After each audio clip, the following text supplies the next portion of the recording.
Fala aí, moçadinha, beleza? Hoje tá um dia maravilhoso aqui na Bélgica, tá fazendo 30 graus, já são 19 horas e eu tô trabalhando até aqui com a porta da oficina um pouco aberta aqui para dar uma refrescada, tá bem legal. Esse é um dia raro, né, aqui na Bélgica, então a gente aproveita. E é legal, saindo do trabalho, você vê todo mundo nos terraços, né? Onde tem uma praça, alguma coisa, o pessoal tomando banho de sol, isso é bem legal, muda.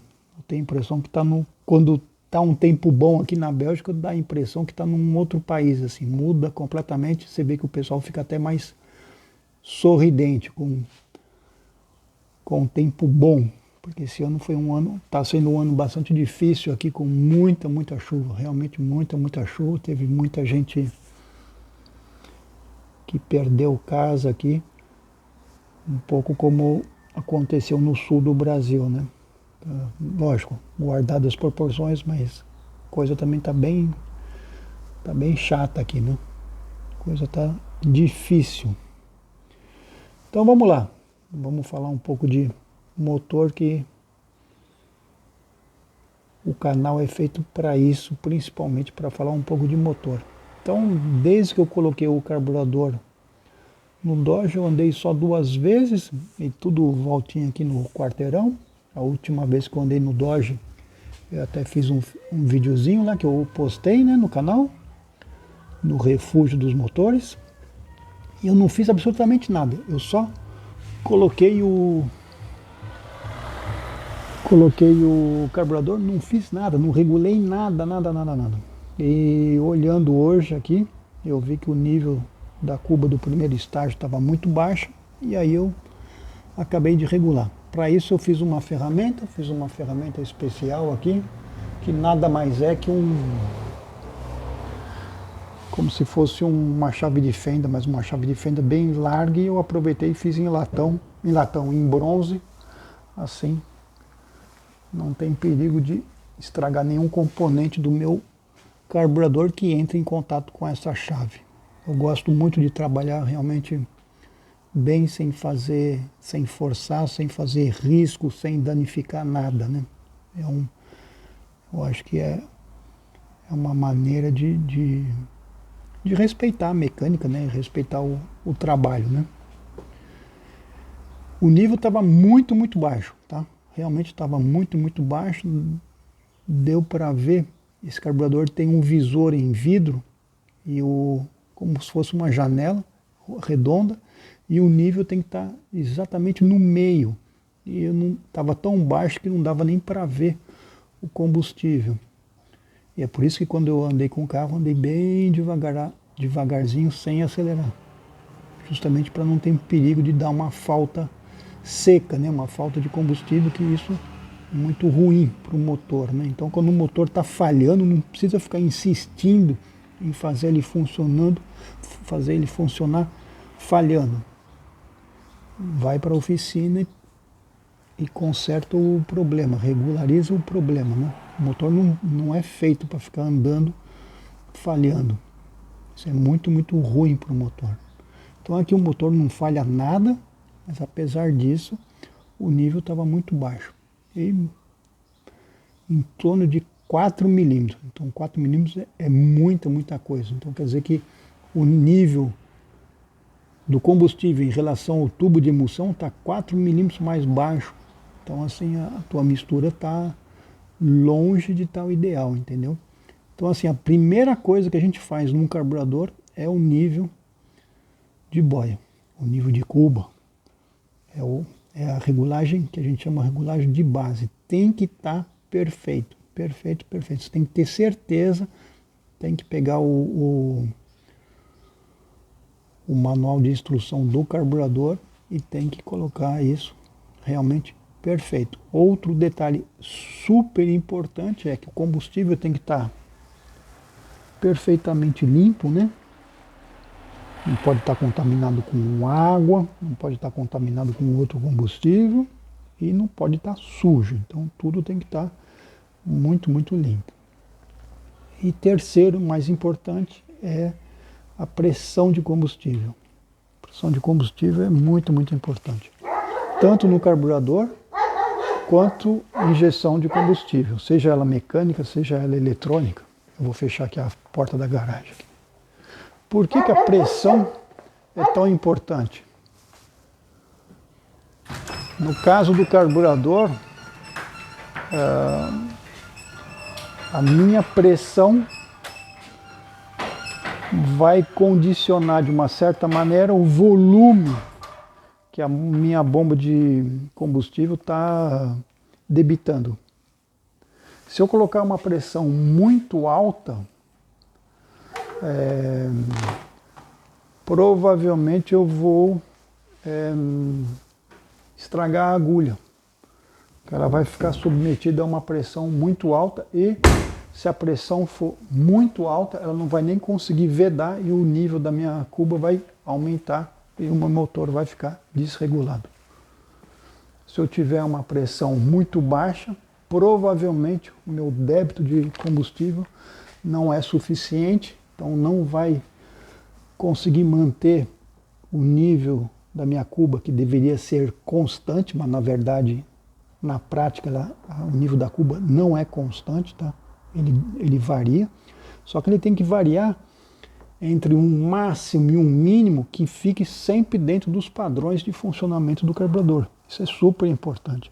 E na injeção, a pressão de combustível, em uma certa maneira, vai condicionar o volume de combustível que o injetor vai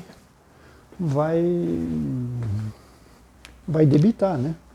Porque no mesmo espaço de tempo, se eu tiver uma pressão muito abaixo, vai debitar menos combustível. E no mesmo espaço de tempo, se eu tiver com uma pressão muito alta, vai debitar um volume maior. Então, na injeção também tem que ter uma pressão que é constante, ou que tenha uma pequena variação, mas que fique dentro de um padrão que é de acordo com o funcionamento, né? Pouco importa se é uma injeção mecânica, pouco importa se é uma injeção eletrônica, né? Com uma bomba elétrica, uma bomba mecânica. Isso é super importante. Então, no carburador, nível de cuba, pressão e limpeza, a qualidade do combustível, né? A qualidade do combustível tem que estar perfeita. Muitas vezes a gente esquece, deixa o carro muito tempo parado, aí não pode exigir, né? Aqui o Dodge ficou muitos meses parado, ele tem ainda um resto de gasolina velha, que eu vou chamar essa gasolina de gasolina velha, então eu não vou querer exigir do motor nessas condições. Então eu vou andando, vou começando a fazer as primeiras regulagens, e aí pouco a pouco a gente vai colocando gasolina nova, mas de melhor qualidade, né? E pelo simples fato de ser um novo combustível, e aí a gente começa a fazer uma regulagem mais fina. O que eu vou fazer o que eu considero como uma regulagem mais fina? Quando eu começar a regular o carro,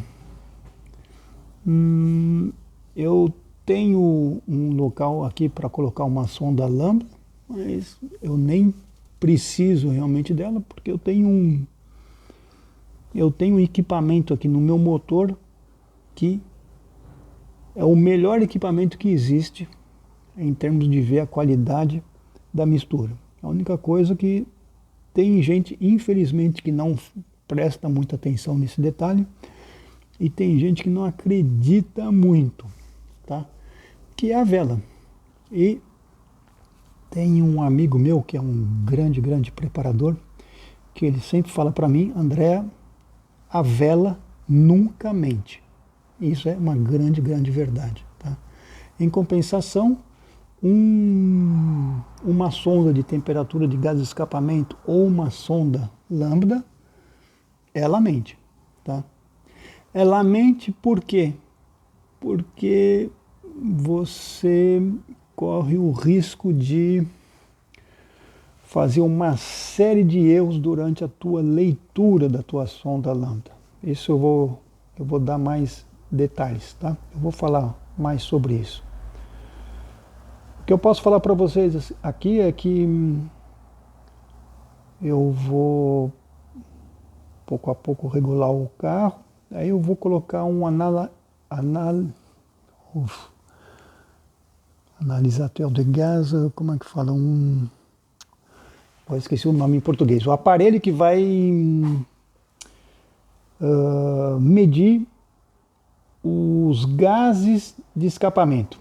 Na verdade, eu vou ler o NOx, eu vou ler o CO, eu vou ler o CO2, eu vou ler os produtos os elementos não queimados, que isso é né?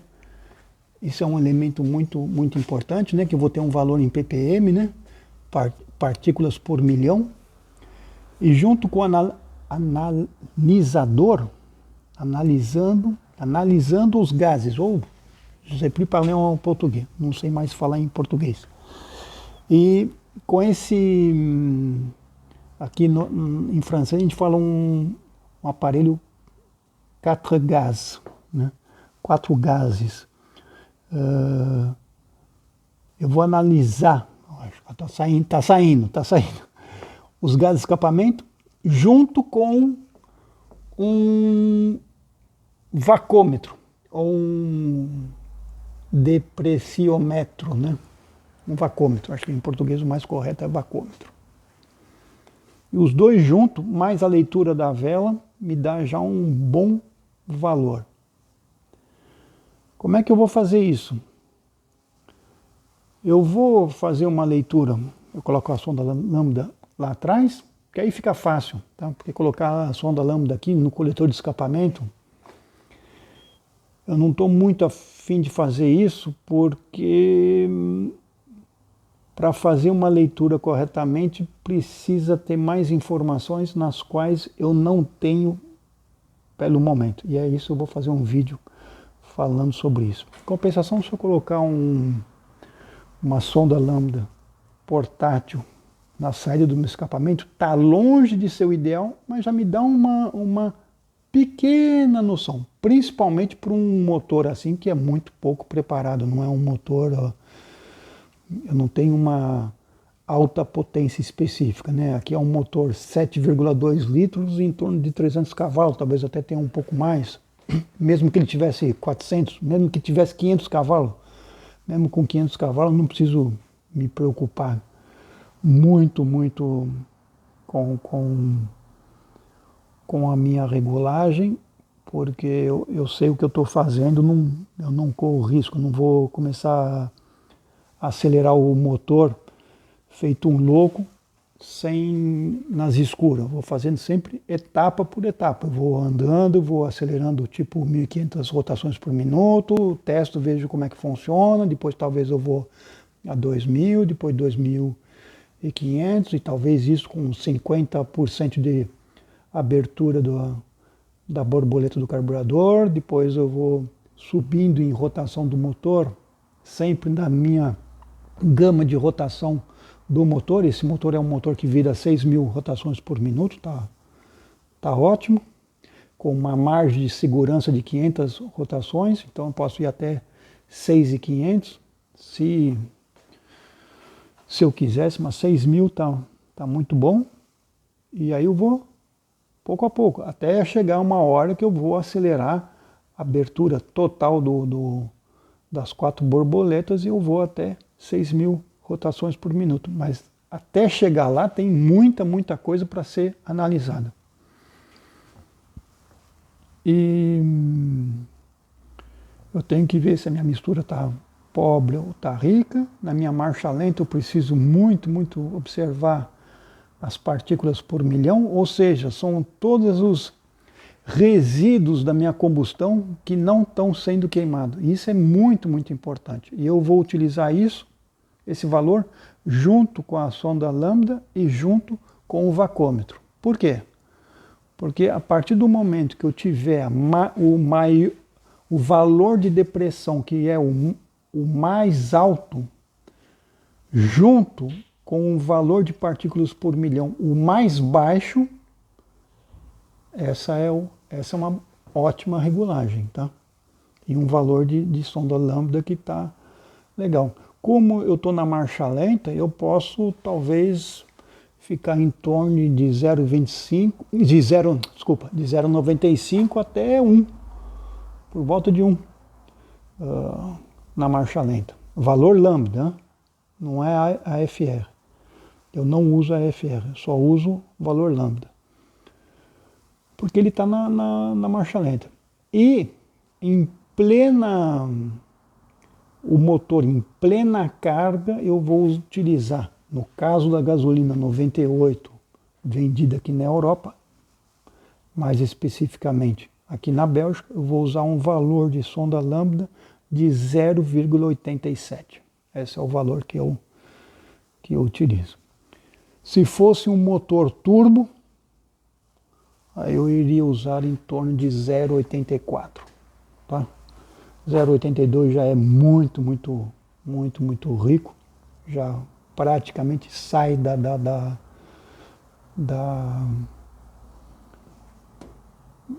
utilização. E se eu tivesse um carro como quando eu fazia os motores de Fiat GT, lá eu posso, a gente chegou até a utilizar, dependendo, 0,88, 89, algumas exceções, mas foi assim, realmente 2, 3 voltas, assim, porque a gente tinha certeza que estava tudo muito bem, assim, 0,90, 0,91. Mas o intuito é dar uma margem de segurança muito boa, né? Mas aí é também com uma gasolina para competição, né? Não é uma gasolina de aviação, tá? Não é a 110, 130 muito conhecida, né? A famosa gasolina verde, né? A Via Gás, né? Que agora não é nem mais verde, mas é 110, 130, né?